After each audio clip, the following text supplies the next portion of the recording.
Let's get ready to mortgage. He is the prince of programs, guru of guidelines, master of matrices. He puts the fun in funding. Please welcome Mark, Mr. Mortgage, Eitel. All right, my name is Mark Eitel, and you are tuned into the Mr. Mortgage Show. Guys, we do this each week right here, same bat time, same bat station, and you are going to walk away from this show with the information, the tips, the tricks, the strategies, the data, the inside info that you need so you can make better real estate and mortgage decisions for you and your family. And guys, there was a ton of housing news and banking news and interest rates. Lots of stuff swirling around in the headlines this week, and we are going to dive into all of that and just kind of help you navigate the noise and figure out what this really means to you and your family. Hey, and if you've got questions or comments, please call or text 855-462-7292. That's 855-462-7292. That is the Anytime hotline. Jen, my producer, is womanning the hotline, and she'll get you on the air. If you prefer to shoot us an email, just visit MrMortgageRadio.com. That's MrMortgageRadio.com. Scroll to the bottom of the page, click that email icon, type away, hit send, and she'll read your question on the air. But man, we are going to dive right in. I'm wound for sound. I'm 2 cups of coffee into this already, and I am raring to go. Guys, 2 big things happened in the world of real estate and mortgage and interest rate this week. And everybody knows about one of them, and nobody's talking about the other. And I want to talk about both real quick. So firstly, everybody knows that the big bad wolf huffed and puffed and blew another quarter-point rate hike into the interest rate environment. And by and large, that quarter-point move was kind of baked into the cake. The market expected it. There were no immediate wild swings, and, the dust is settling. So everybody anticipated that. There was some encouragement thinking that maybe this is the last rate hike for a while, but I've got my own personal views on that. I'm not quite sure, but we'll wait and see. We'll let all the smiles last for the next few days. So that was the number one thing. Everybody knew it was coming. It's not a surprise, but everybody's talking about it. So, and there is some residual conversation regarding Biden's, what do they call it? Biden's mortgage tax on the rich or on the good credit people, the loan level pricing adjustments. That's still bouncing around out there. We talked a lot about it last week. I'm happy to go into it further this week if you have questions. But guys, here's what's got me the most excited, and I want to share this with you. The other piece of information that kind of flew under the radar was on CNBC.com. Diana Olick, the real estate reporter, I poke fun at her sometimes, but I really admire her. Anyway, she had a piece on Tuesday that I thought was super interesting. It was titled "Home Prices Are Back on the Rise as the Spring Market Proves More Competitive Than Expected." Guys, we talk about it all the time. We've talked about it for years. It doesn't matter what the interest rate is. It doesn't matter what the home price is. It doesn't matter what the economic condition of the global economic environment is. What it all comes down to is supply and demand. If more people want to sell than want to buy, prices go down. If more people want to buy than want to sell, prices go up. And for the 3rd consecutive month, prices are back on the rise. Now, they're not going up 10 or 15% a month like they were in the heyday, but they are back on the rise. And for 3 consecutive months, the average price has gone up. So guys, slap whoever told you to renew your lease last year because the market was going to crash and you were going to get a better deal this year, because it's just not happening. This is like a Volkswagen Beetle or a cockroach or the little engine that could. It just keeps chugging and chugging and chugging in the face of all of these headwinds, and it's all supply and demand. What else I found super interesting is it reinforces that supply and demand equation. New listing inventory is 30% down, 30% lower than pre-pandemic spring norms. So in a normal housing market, not influenced by rate or pandemic or anything, we would have 30% more listings on the market this time of year than we do right now, which reinforces there's just not enough supply to tick the market into a downtrend. And then lastly, I found this fascinating. Nearly half of homes listed today go under contract in 2 weeks. I mean, man, oh man, guys, if you were waiting for a big break in all this action, you might have waited too long, because it looks like things are back on the move. And then I want to share something with you guys. Now that we got that out of the way, I want to share a story, a win, if you will, about a young couple who read past the headlines, didn't get distracted by the noise, and are making some significant changes that are going to greatly impact in a positive way their family's future. So Jay and Annie, young couple, 2 young kids, they were doing pretty good before the pandemic, kind of building a life. They were renting a nice apartment, just, mom, dad, and the 2 girls. And the pandemic caused them a few hiccups, and they had to move back into Annie's parents' house. Well, now it's not just Annie, there's 4 of them in there, and it's cramped quarters, and they've made the best of it, but they're ready. They are so very ready to get back out on their own, and they've got a nice IRS tax refund coming this year, and they were going to use the money for first, last, and security and get rolling again. And the apartments that they were looking at are about $2,500 a month. Well, guess what, guys? They worked through a couple issues, got their credit sorted, and we've got them approved right now with an FHA loan, and they're going to use their income tax money instead of for first, last, and security. They're going to use it for a down payment because they only need 3.5%. And for $2,500 a month, they can qualify for $300,000 property, and they're finding some options out there in that price range. And here's the really cool thing. Annie's folks, as well as Jay's folks, are so excited for them taking this step that they're gifting them the closing cost money. So they're taking their tax money, and instead of putting it in first, last, and security, they're going to put it down on a piece of property, and their folks are helping them with their first house as a family. Actually, it's the first house for either one of them. But guys, they're on their way to building equity wealth because of this decision. And you know what made the difference? They focused on the most important number in the transaction. And it's not the interest rate. It's not the purchase price. It's none of those things. Guys, do you know what the most important number in a real estate transaction is? Well, you know what? Let's do it this way. Let's make it a contest.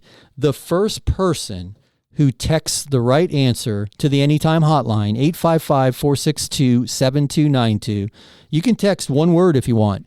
855-462-7292. That's the Anytime hotline.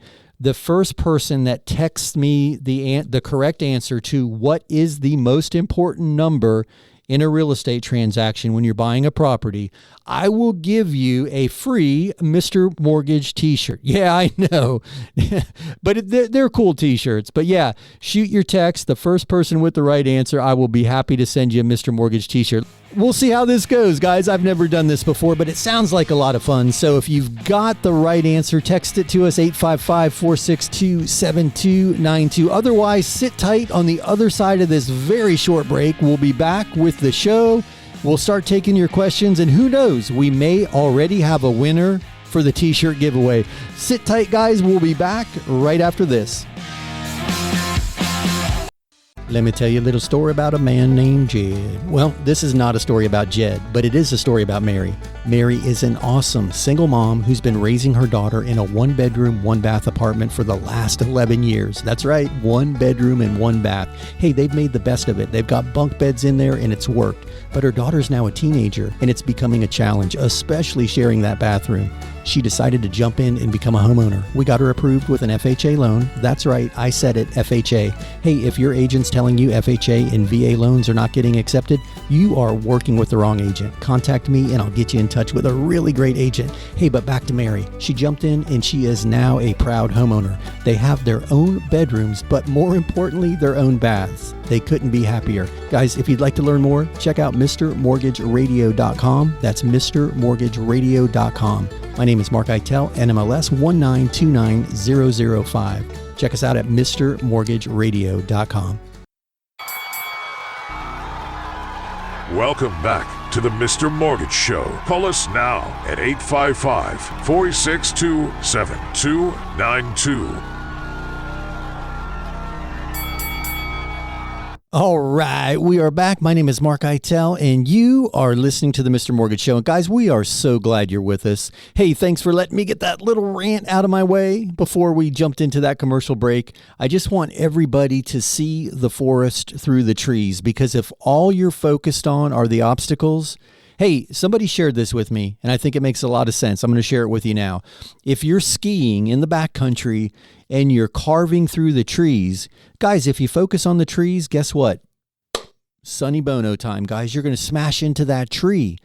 But if you focus on the snow, you're going to go right through those trees and have an amazing run. And I think when we hear all of this doom and gloom news, we're focusing on the trees. So I hope that made sense to somebody, and I hope I didn't hurt any Sonny Bono fans' feelings with that. But you know what I mean, guys. Just find the opportunity, because it's out there every single day. And that story that I shared to opening the show was definitely demonstrative of that. So anyway, guys, we are going to jump into your questions. I know Jen's already got some stacked up back there. But if you have questions or comments, go ahead and call or text 855-462-7292. That's 855-462-7292. That is the Anytime hotline. And as I mentioned, Jen is womanning the hotline, and she will get you on the air, 855-462-7292, or send us an email, and you can do that by visiting MrMortgageRadio.com. That's MrMortgageRadio.com. Scroll to the bottom of the page, click the email icon, type your question in there, hit submit, and she will get it on the air for you. But hey, speaking of Jen and speaking of your questions, I'm raring to go. Let's dive right into this. Hey, Jen, are you ready? Okay, throw question number one my way. Tanya is asking, I really need a debt consolidation refinance, but I'm afraid to pull the trigger until rates come back down later this year. How far do you think rates will drop, and when?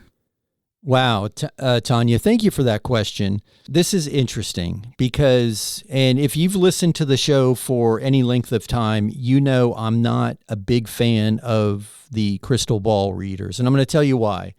Guys, last year at the beginning of 2022, coming out of the end of 2021, I released some data at the beginning of the fourth quarter of 2021 where we saw a significant upward trend forming in interest rates. Now, guys, I'm not Nostradamus. This wasn't data that I created. It was data that I found, but it was pretty clear that we were starting an upward trend. And we were talking about interest rates in the high 5 to low 6% range in 2022. Well, guess what? Everybody said I was nuts. What are you smoking? What are you drinking? Stop drinking at work. And I said, okay, guys, I feel like this low interest rate environment is long overdue from making a change. And we started to see that change.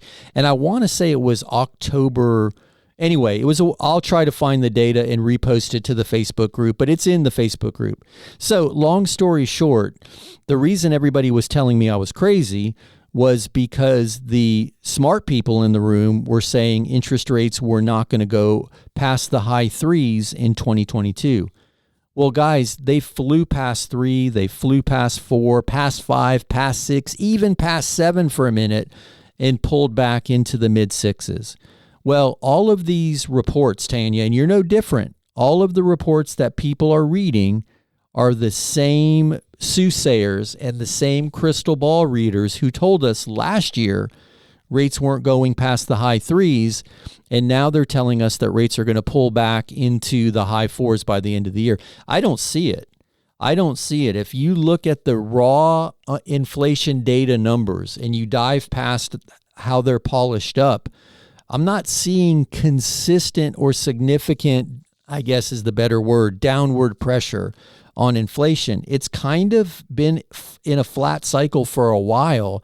And until inflation gets under control, I think interest rates are going to hold. Now, I'm not saying interest rates are going to 10, but if you're waiting for a significant change in interest rates before you make a decision like a debt consolidation mortgage, what we call the rec refinance, right? Reduce, eliminate, and consolidate debt. Each month that you make those high interest rate credit card payments or that big car payment, I think you're just, I don't know, you're extending the pain, if you will, and you're waiting on an unknown, because I don't think rates are pulling back significantly until we get through the next 18 months. On the other side of 18 months, there's political influences, there's all kinds of things. Hopefully we get through this recessionary cycle, inflation's under control, and we might see a change. So I share that only to really kind of drive home and illustrate that I'm not so convinced that rates are coming down significantly anytime soon. And if you have a need and you're waiting until the last minute because of a rate move, you might be doing yourself more harm than good. Let me share this with you. I'm working with a client right now. We haven't closed the transaction yet, but he's in what I believe is probably a similar boat, right?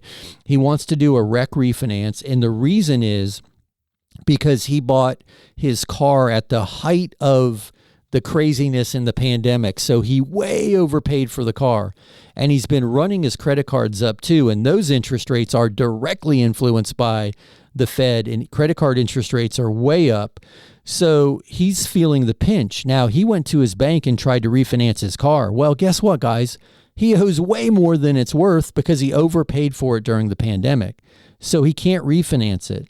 Well, he can't trade it in either because it's overvalued, or he owes rather more than it's worth.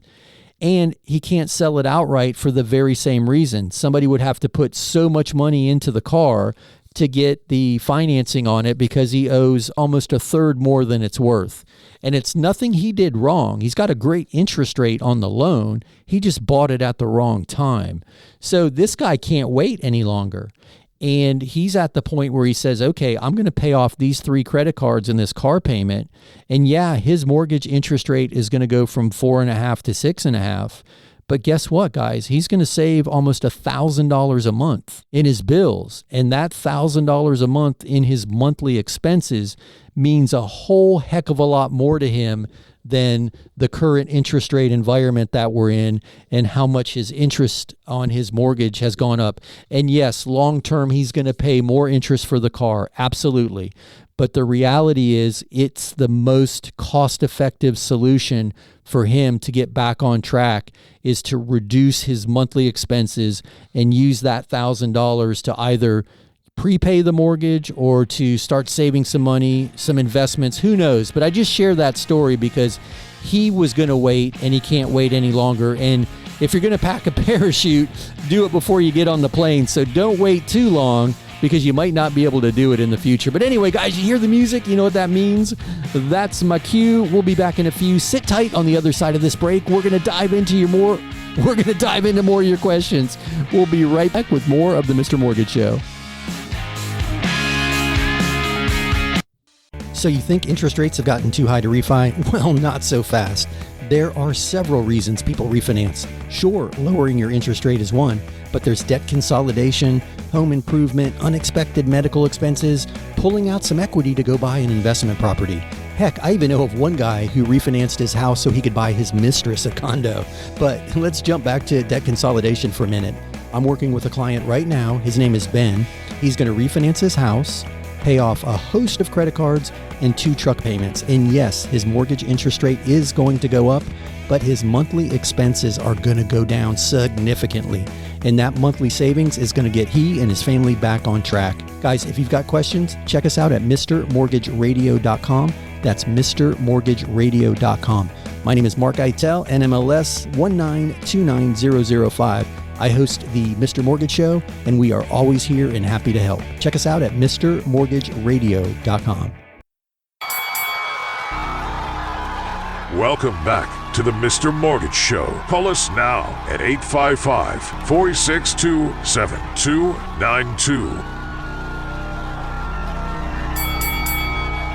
All right, we are back. My name is Mark Eitel, and you are tuned into the Mr. Mortgage Show, your very favorite mortgage and real estate show on the radio today. At least it's mine, guys. I hope you're enjoying it because we always appreciate the time that we spend together each week. Hey, if you've got questions or comments, you want to get them on the air, just call or text 855-462-7292. That's the Anytime hotline.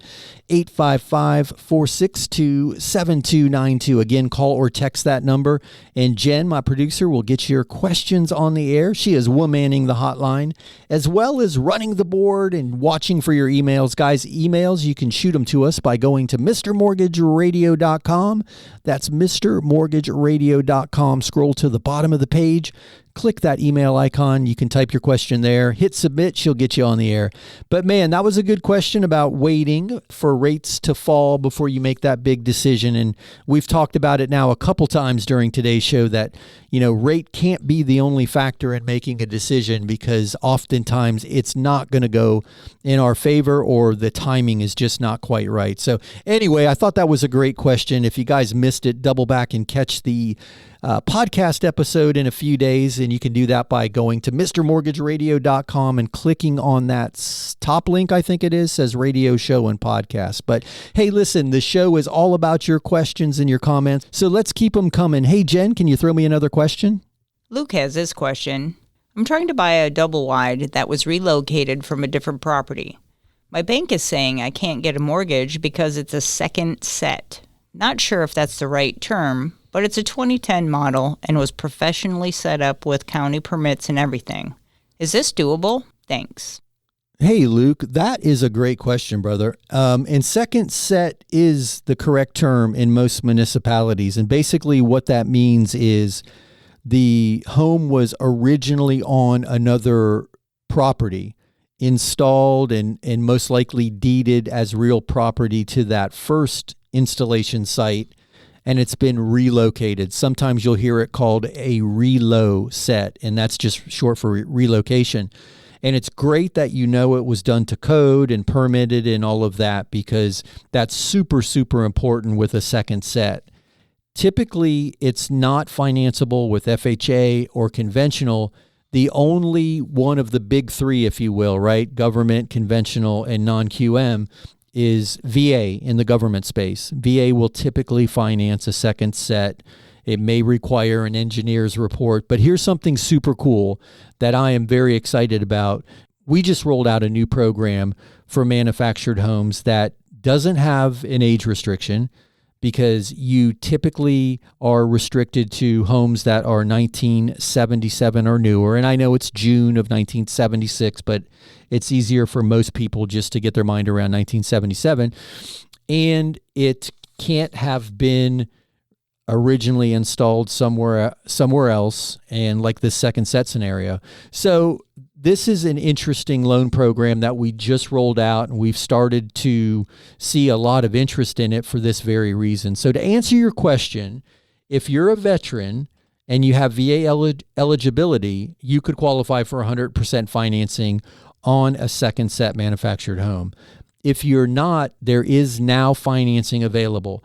The interest rate is a little bit higher, and it does require a down payment, and that down payment is sliding based on your credit score, but they are now available, and it opens up access to people who are trying to buy older manufactured homes, older single wides, and second set or relocated units. So I appreciate that question. I hope that helps. If you need to dig into the details around that, I'd love to have a conversation. Just give me a call off the air and walk me through the details of the property and what you're trying to accomplish, and we'll see if that program will work for you. But great question.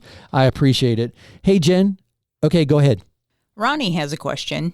I still don't understand the whole Biden mortgage fee. I'm seeing it on the news. Can you explain this? Sure seems wrong to me. Hey, you're not alone in your confusion, brother. And it does feel wrong. I'm not an advocate of it at all. In my opinion, all of the fees should have been reduced, not just on the lower credit score borrowers. So, We've done a full show on it. I've been interviewed on a couple other radio shows and we've talked about it. But the big misconceptions that people are having is it's not an additional lump sum fee that's being added to your closing costs. And I've seen the national news get this one wrong. Those LLPAs, those loan level pricing adjustments, have been around for a long time and they're built into the interest rate. So the higher credit score, decent down payment category, they're going to pay a slightly higher interest rate.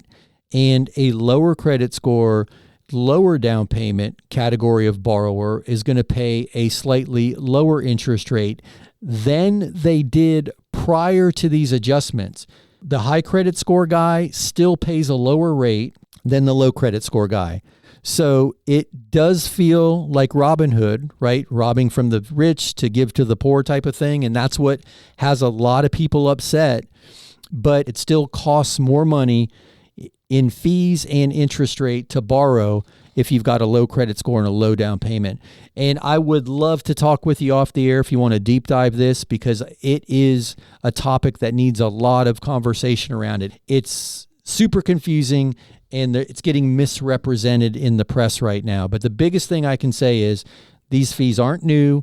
They're not lump sum fees that are being added to your closing costs. The fees are built in to the interest rate. Doesn't make it right, doesn't make it an easier pill to swallow, but that's what's happening with it. And yep, I agree. Super frustrating, and I'm not a fan of it by any means. So hopefully that answered your question. Hey, Jen, can we squeeze in one more? Adriana sent us this. I'm ready to buy a lot in Georgia, but I won't be ready to build for a couple of years. What is the typical down payment for a land-only mortgage? Hey, Adriana, thank you for that. Typically a lot loan, right? This is a buildable piece of property. That's a lot loan, is going to require somewhere between 25 and 30% down. Now that varies from time to time. We've seen them with as little as 15% down, but right now it's trending with a down payment of somewhere around 25 to 35%. And usually the loan term is 20 years. Very rarely longer than 20 years. I haven't seen one longer than 20 years in a while. And the interest rate is a little bit more than a traditional mortgage. So, and I know you said you weren't going to be ready to build for a couple years, but if you're out there listening and you're thinking about acquiring a piece of land and having a home built now, you can buy the land and roll the construction costs in at the same time with what's called a construction perm loan. And if anybody has questions about that, we can deep dive it. But land only, figure 25, 35% down and a term of 20 years. So hopefully that helps. I appreciate the question. Hey guys, you hear the music? You know what that means? That's my cue. We'll be back in a few. Sit tight on the other side of this short break. We'll be back with more of the Mr. Mortgage Show. Raise your hand if you are freaked out by what's happening in the banking world. Well, no, put your hands back on the steering wheel. It's all starting to feel like a house of cards. And what about that $17 billion, yes, billion with a B, dollars worth of bondholder money that was lost in that Credit Suisse takeover? Right now, I'm hearing more and more people talk about a flight to safety, and they're looking at gold and silver and other precious metals, but also rental property. Yep, income-producing rental property is starting to become sexy again. Guys, we've got an amazing loan program called the Landlord Loan. It's an easy way to acquire rental property. If you've got good credit and the assets, we don't even look at your personal income. We look at the income produced by the property. Assuming that it supports the debt, boom, you're a landlord. Check us out at MrMortgageRadio.com. That's MrMortgageRadio.com. My name is Mark Eitel, NMLS 1929005, and my team and I are here and happy to help. Check us out at MrMortgageRadio.com. Welcome back to the Mr. Mortgage Show. Call us now at 855-462-7292. All right, we are back. My name is Mark Eitel, and you are listening to the Mr. Mortgage Show. And we appreciate you spending a little bit of your day with us each time that we're on the air. We certainly enjoy being with you. I hope you're having fun too. Hey, if you've got questions or comments, you can call or text 855-462-7292. That's 855-462-7292. Jen is standing by womaning the Anytime Hotline. and she'll get you on the air. Hey, if you prefer to do that via email, just visit mrmortgageradio.com. That's mrmortgageradio.com. Scroll to the bottom of the page, click that email icon, and you can shoot your questions over via email. But speaking of Jen and speaking of your questions, let's keep them coming. They're my favorite part of the show. Hey, Jen, throw me another question. Walt is asking, is it possible for two people to get a mortgage if one has no credit scores? Mine is 718, but my wife has no scores. We both have good jobs and income. Is there an option for us? Thanks. Hey, Walt, that's a great question, my man. And this is going to require a lot more information before I can give you a rock solid answer. But I want to encourage you because it's highly likely. We've done it before. There are workarounds, and having no credit is way better than having bad credit. So we see it a lot where in younger people or in people who relocated from another country and they're just establishing a credit profile in the U.S. that they may have no credit score. And I don't know if that's the scenario that you and your wife are working with at the moment, but that's something that I see quite often. You know, we're based in South Florida, and there are a lot of people who relocate to Florida from other countries, and they've not yet established a credit profile, even though they've established citizenship. So there are workarounds. We have done it. And it's highly likely. And I'm sorry that that's not a definitive answer, but I would encourage you to give us a shout. I would love to have a conversation with you. I need to know a few more of the details, and then I can point you in the right direction. And it's something that we certainly can help you with. As I mentioned, we've done it many times before. And I'm guessing that you need both of your incomes to qualify, because if that's not the case and you just are using your income, then she doesn't even need to be on the mortgage. You certainly have a good enough credit score. 718 is a good score. If you were able to qualify on your own, you could put her on the deed of the property, but she wouldn't necessarily be underwritten to qualify for the mortgage. But if you need both incomes, there's a different workaround for that. And again, I know it's not a definitive answer. It's highly likely you can do it, and I'd love to talk to you more about it off the air. So hopefully that helps at least get your wheels turning, and give us a call if you want to dive deeper on that one. Thanks, Walt. Hey, Jen, can you throw me another question? Lewis sent us this. I listen every week and love the show. I've heard you talk about a bank statement loan before. Can you explain how this works? I know there is some percentage I apply to my deposits. I think that's what you said. Hey, Lewis, thanks for that, brother. I listen every week, and I love the show too, but I thought I was alone. There's another weekly listener. No, I'm kidding. I'm sure there's more than one or two of us out there. But anyway, Lewis, great question, my man. And if you don't know what a bank statement loan is, obviously Lewis does. He's heard the show before. But for new listeners, if you've just heard this term for the first time, a bank statement loan means we take the deposits, the average deposits over a 12 or 24-month period, depending on the program, and those are averaged, and there's a factor applied to them to determine what income can be used to qualify for a mortgage. And this often is the case with people who make a lot of cash income and maybe don't report it to the IRS. And, you know, I'm not pointing fingers at anybody, but you know who you are out there, who likes to pay taxes, right? And, you know, it's funny. I just released a video that said, if you don't show the IRS, you can't show the mortgage guy. And this is one of those instances where we're working around that type of scenario. Someone who makes a lot of cash or tips, or most recently, it was a massage therapist that we were working with, and she travels and does in-home massages, and a lot of the money that she earns is cash,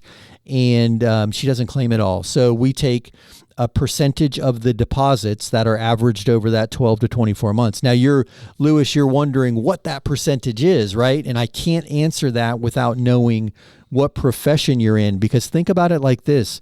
A handyman or a contractor or someone who has to buy supplies, right? And there's a cost associated with the income that they're generating. Those people in those circumstances, less of those deposits are actually income, because there are expenses, sometimes significant expenses, that are attributed against that income. Well, if you're a consultant or a massage therapist or a tarot card reader or a palm reader, those professions don't have a lot of expenses associated. Well, here's one that this is a real example because I've never done a mortgage for a tarot card reader, but I have done a mortgage for a financial analyst, and he worked from home on his computer and delivered his reports via email. So with the exception of whatever it costs him to turn his computer on and probably a few reams of paper, the vast majority of what he receives is income. There aren't many expenses against that type of income. And I'm not talking about tax write-offs now. I'm talking about actual money that you spend to earn the money. So in that example, we used all of the deposits as income, and we used his CPA writing a letter stating that there's no expense. Anyway, it's not as complicated as it sounds, but I need a little bit more information. But that's how it works, and hopefully that gives you a little insight, because it's really going to come down to what profession you're in. But brilliant question, my man. I appreciate it. Hey, Jen, can we get another question in? Nick sent us this text. We're looking at condos, and some realtors are telling us some buildings require 25% down and others allow a smaller down payment. Does this sound right? Can they really dictate that? Seems like discrimination to me. Hey, I get it. Super frustrating. And I seriously doubt it's the building dictating that down payment. It's most likely what we call a non-warrantable condo. Oftentimes it's because of the budget. There's not enough money in reserves. And in those instances, lenders want you to put a larger down payment down on a non-warrantable condo because the equity is what shields them against loss. Because if they have to foreclose on a property that has a 25% down payment, it's far more likely that they're going to recoup all their expenses than if there was only a 3% down payment. And part of how they determine whether they're willing to do that in a condo scenario is by looking at the budget, by looking at the deferred maintenance, by looking at the expenses associated with the condo, how many of them are rental units versus how many are owner occupied. And there's formulas around all of that that determine whether it's warrantable or not. And if it's warrantable, then you have access to many different loan programs. If it's not warrantable or non-warrantable, then you're in a space that requires a larger down payment. So my guess is that that's probably the scenario. It's far more likely that it's an issue with the budget, and you can ask the agents that. You can flat out ask them, is this a non-warrantable condo? Because you're going to want to review all the docs anyway. You're going to want to buy into a financially sound building complex. You're not going to want to buy into a complex. Well, I don't know. Maybe you do. Maybe you don't care. But you have the full right and responsibility to yourself, quite honestly, to review those condo docs and make that decision for yourself. But I'm guessing where you are with this is it's highly unlikely that it's the building saying that, although it may be. It's more likely that it's a situation of warrantable versus non-warrantable condo. But anyway, I'm happy to discuss that in length with you. If you need more info, just give us a call, 855-462-7292, and I'll walk you through all of that. Hey guys, but you hear the music, you know what that means? That's my cue. We'll be back in a few. Sit tight after this short break. We're going to come right back with more of the Mr. Mortgage Show. Have you recently gotten a mortgage approval and now you're wondering, how do you know if it's a good deal? I mean, the wrong decision can cost tens of thousands of dollars in fees and interest rate. Is any of this negotiable? Is this a good rate? Guys, it's Mark Eitel, host of the Mr. Mortgage Show, and we are happy at no cost or obligation to you to take a look at that fee sheet for you. We'll go line by line through it, and one of three things will happen. One, we may congratulate you on getting an awesome deal, and then you can exhale and move forward knowing you did great. Or two, we may be able to point out some places in that fee sheet that you can go back and renegotiate a better deal with your current lender. Or three, and guys, this one's my favorite, we may be able to offer you even a better deal, saving you in fees or interest rate or both. Guys, there's no obligation. Just go to MrMortgageRadio.com. That's MrMortgageRadio.com. Click on that fee sheet review icon and we'll do the rest. It's Mark Eitel, NMLS 1929005. Welcome back to the Mr. Mortgage Show. Call us now at 855-462-7292. All right, my name is Mark Eitel, and you are listening to the Mr. Mortgage Show. Guys, if you've got questions or comments, call or text 855-462-7292. That's 855-462-7292, or shoot us an email, and you can do that by visiting MrMortgageRadio.com. That's MrMortgageRadio.com. Scroll to the bottom of the page, click that email icon, and type away, hit send, and Jen will get your question on the air. Hey, and she just reminded me during the break that I forgot to mention Jeremiah from 608 area code. If you are Jeremiah and your area code is 608, you won the t-shirt giveaway. You were the first person to text the right answer to the question I asked to open the show, which was, what is the most important number in a real estate transaction? Not interest rate, not price, not down payment, not even credit score. Jeremiah got it right. It's the budget, the monthly payment. Guys, that's the most important number. So great job, my man. Text me back your address from that very same number so I know it's you. And I'll send you, also include the size, your t-shirt size, and we'll send one out to you this week. Thank you for playing along. We had a lot of interesting answers and a couple that I can't repeat on the air, but let me throw it over to Jen so we can keep the questions coming. What do we have? Tony wants to know, is there a specific way I need to ask a seller to help pay my rate buy down? I don't want to seem desperate, like I'm not qualified. Things seem to be getting competitive again, and I'm second guessing whether I should ask. Hey, Tony, that's a brilliant question. And man, I want to first say thank you for that, because that's a great one. And you're right. It depends on how you ask. And one thing that you mentioned that I think is helpful is you said, how do I ask for help with a rate buy down? And I really think that's the magic in all of this, because everybody's frustrated by interest rates, even though we know it's not the most important number in the transaction. It's the one that gets all the headlines. And the sellers, guys, they know this too, although they're starting to feel like they have the upper hand again because of the supply and demand equation. But my suggestion to everybody is, when presenting an offer with a seller contribution, lead with, we're using the contribution to buy the rate down. And the language can be written that the seller agrees to contribute up to X percent or up to X dollars towards the buyer's interest rate buy down, closing costs, third-party fees, and non-allowable fees. That type of languaging, and if you need specific help with that, call us off the air. That type of languaging will allow you as the buyer to apply that contribution to anything, but you lead with the fact that you're buying the rate down, because the seller gets that too. But if you say, hey, I need help with my closing costs, it starts to feel like this might be a circumstance where the buyer can't really afford the property. So I get what you're saying, and I think that's a brilliant question, and you always want to lead with strength. At least that's what I was always taught.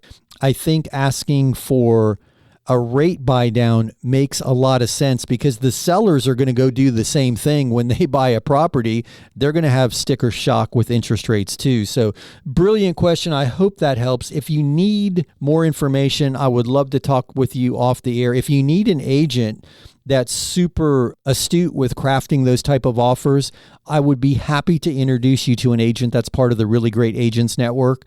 Man, there's some rock stars in there that were getting inspections during the height of all the craziness that are getting rate buy down money now. So I'm not guaranteeing they can do it for you, but I am seeing these people do it pretty regularly. So anyway, brilliant question, and I appreciate that. Hey, Jen, do you have another question ready? Myra sent us this question. I know lots of people are mad about the new mortgage fee the president put in place, but for me, I think I get a credit. How does this work? My credit is a 621, and I have a 5% down payment saved. Hey, Myra, that's a great observation. And thank you for seeing the silver lining in all of this. So you're right. With a 621 credit score and a 5% down payment, you're seeing a fee reduction. It's not really a credit. And that, again, that's where the news is getting this wrong. These aren't charges and credits. They are costs that are being absorbed by the interest rate in most instances.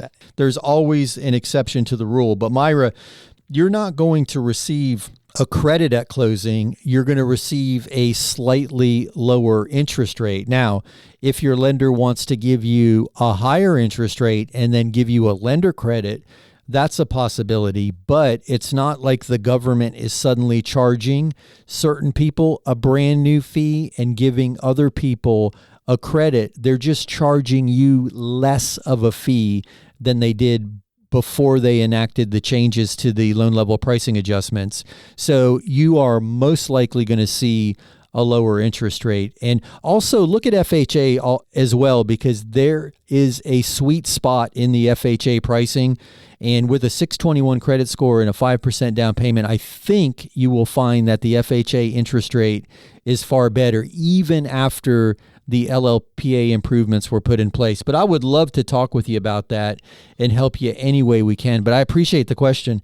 Hey, Jen, throw me another one. Yep, go ahead. This is from Erica.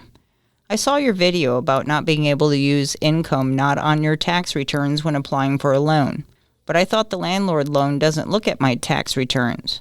I'm a little confused. What am I missing? Hey, that's Erica. Yeah, okay. Brilliant observation. And I kind of alluded to that a little earlier. So you are a TikToker, because that's where I put, yes, this old guy is on TikTok, but I'm talking about mortgages. I'm not dancing around in a bathing suit or sharing recipes, but brilliant observation. So what I was talking about was when people keep their current house and go buy a new property and they rent out the current house and all is good. You've got a tenant in there, they're paying the rent. That's great. Well, guess what? After that, if you go to refinance the new house or you're trying to buy an additional property, if you're not claiming that rental income on your tax returns, then all of the debt of that first house is being offset by your disclosed income, if you will. So if you want to offset the rental expenses on your debt to income ratio, you need to show income against it. And that's where a lot of people get confused, is because they say, I'm not making a profit on that property. I'm not even going to show the income. I just break even. And that's how they justify not showing the rental income, because they don't have to pay income tax if it's a break even proposition. And I get that. But what they've now done is they're prohibiting themselves from benefiting from that, because all of that rental income it's income. That rental money is all income, every penny of it, even if it's completely offset by expenses and no income taxes due. Now, with the landlord loan, you are absolutely correct. If you're just acquiring property as an investor, and this isn't where you've moved out of an existing home that you are renting and you're going to buy or refinance another home in the future, and that's where that example was alluding to. But you're right. If you're buying an investment property and you're using the landlord loan, we don't look at your tax returns. We look at the income from the property, and assuming that the property pays the mortgage payment and expenses against the property, boom, you're done. That's it. So brilliant observation. I apologize if it was confusing, but two completely different scenarios, but you're absolutely correct with that one. Hey, Jen, can we squeeze in one more? Paula is asking, can I use the landlord loan to take out some cash for another property? Hey, that's a great question. And yes, you can. That's often referred to as the BRRRR strategy, BRRRR. And I sound like a seal every time I do that, but it's buy, rehab, rent, refinance, and repeat. And the landlord loan is a great product for that. You can pull cash out. You're never disclosing your personal income. All the weight of the income side is on the property. If it cash flows with the new loan amount, boom, pull the cash out, take a landlord loan, and buy another rental property. And a lot of people use that strategy and that loan product, the landlord loan, to go out there and amass quite impressive rental property portfolios. So sounds like you are on your way to doing the same thing. That was a brilliant question, and I certainly appreciate it. So, oh my gosh, guys, you hear the music? You know what that means? Oh man, we've wrapped up another week of the Mr. Mortgage Show. Where does the time go? I certainly have fun sitting behind the microphone. Hey guys, if you need us during the week, check out MrMortgageRadio.com. Everything's there, MrMortgageRadio.com. Have an amazing week. We'll be back next week right here, same time, same station. That's a wrap. Join Mark Eitel next week for more thrilling, edge-of-your-seat discussions about real estate and mortgages right here on The Mr. Mortgage Show.